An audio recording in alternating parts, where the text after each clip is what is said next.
video, I'm going to teach you about a set of instructions that forex traders use when they are buying or selling a financial instrument. These instructions allow you to make critical decisions when it comes to exiting or entering a trade, which can lead to either a win or a loss when you are placing a trade in the forex market. But before I get into this video, I need just one favor from you guys.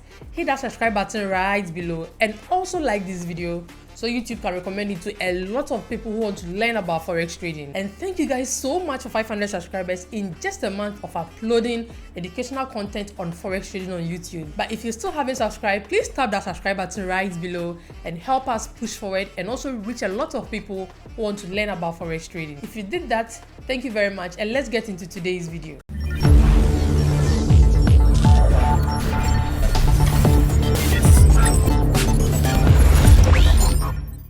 As forex traders, we buy or sell financial instruments in order to make the most profit out of it. Now, there are different instructions that we can give to our broker to place a trade for us with set parameters. And this tool is known as Forex Market orders. There are different types of Forex Market orders we use when we are placing a trade in the forex market.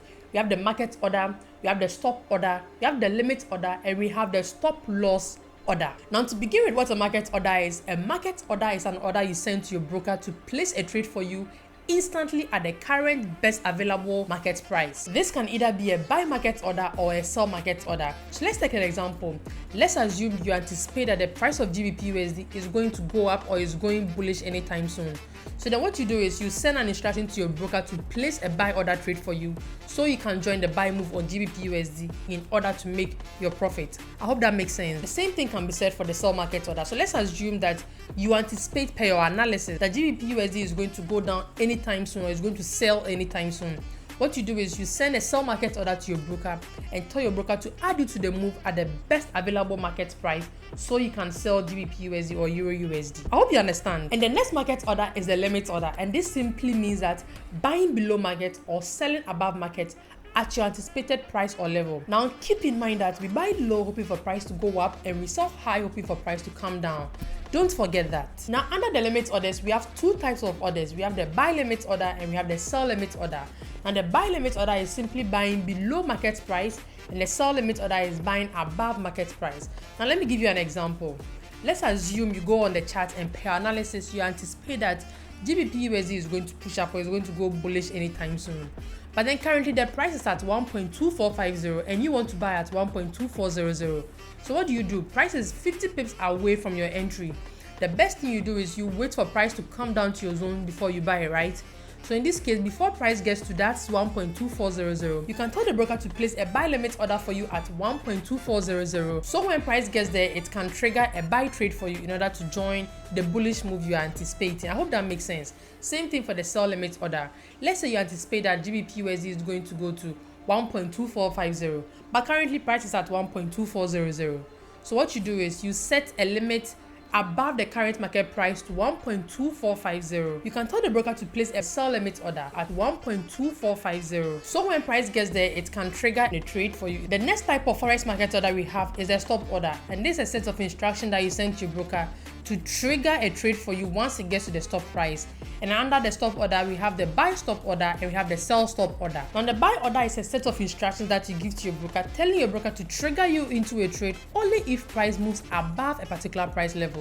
So let's take an example. Let's say you want to buy GBP/USD at 1.2450, but currently market is at 1.2400 and we want to buy 50 pips above our current price level. So what we do is that we send a set of instructions to our broker, telling our broker that if price is able to get 1.2450, which is 50 pips above the current 1.2400, add me to the trade only if price gets to 1.2450. But if it doesn't get to 1.2450, I don't want to enter the trade. I don't want to buy GBP/USD. I hope that makes sense. And it's the same thing for the sell stop order. So let's assume that you want to sell GBP/USD at 1.2500, but currently market is at 1.2450. So what you do is that you send a set of instructions to your broker and tell your broker that only if market is able to drop down 50 pips to 1.2450, trigger me into the trade. If price is not able to come below 1.2450, I don't want to enter the trade. It's as simple as that. Now, I know you may be wondering, what is really the difference between the stop orders and the limit orders? So the difference between the buy limit and the buy stop is that with the buy limit order, you tell the broker to execute your trade for you below market price, and with the buy stop order, you tell the broker to execute your trade for you above market price for a buy. Same thing with the sell limit and then the sell stop. With the sell limit, you tell your broker to execute your trade for you above a particular market price, and the sell stop order, you tell your broker to execute your trade for you below the market price. I know it may sound like a lot to swallow, but I also had the same issue when I started off as a beginner. Once you actually start trading on a day-to-day basis and you start using some of these buy limits and sell limits orders, or the buy stop or the sell stop orders, they come at your fingertips and they become second nature to you. And the last Forex order is a stop loss order. And the stop loss order is an order that you send to your broker, telling your broker to close your trade for you when price reaches a particular price, which may either result in a loss or a profit. Now bear in mind that this particular order is given to a broker to prevent additional losses just in case price doesn't go in your intended favor. So if you're in a long or a buy position, you always set your stop loss below your entry price, because remember I said we buy low with the intention that price will push up so we can make maximum profit out of that. So if price fails to push up and starts coming below your entry price, you may encounter some losses, and the stop loss is right there to cushion your capital or protect your investment for you. Same way, if you're also in a sell position, you always set your stop loss above your entry price, because remember I said we buy low and we sell high. So when we are selling high, which means we're expecting that the price will drop so we can make profit out of it. But then if price fails to drop and price is still pushing up, we have our stop loss right above our entry price to cushion our capital or protect our investment for us. So a quick recap to make sure that you remembered everything that we discussed today. You know that we have 4 types of Forex market orders, which is the market order, the limit order, the stop loss order, and then the stop order. The market order is an order you send to your broker to enter a trade for you at the best available market price instantly. And the limit order is also an order we send to our broker to buy below market price or sell above market price. Now the stop orders is also an order we send to our broker to trigger our trade for us once price gets to that stop price. And the stop loss order is an order we send to our broker to close our trade for us once price gets to a particular price level, which may either result in a loss or a profit. So that's all for today, guys, and in our next video we'll be delving into technicals, which is the basics of technical analysis. Now I know most of you have been yearning to enter the chart to understand what the Forex chart is all about, and all that I've been doing over this past week is giving you the basic understanding. Now in our next video I'll be tackling the basics of technical analysis,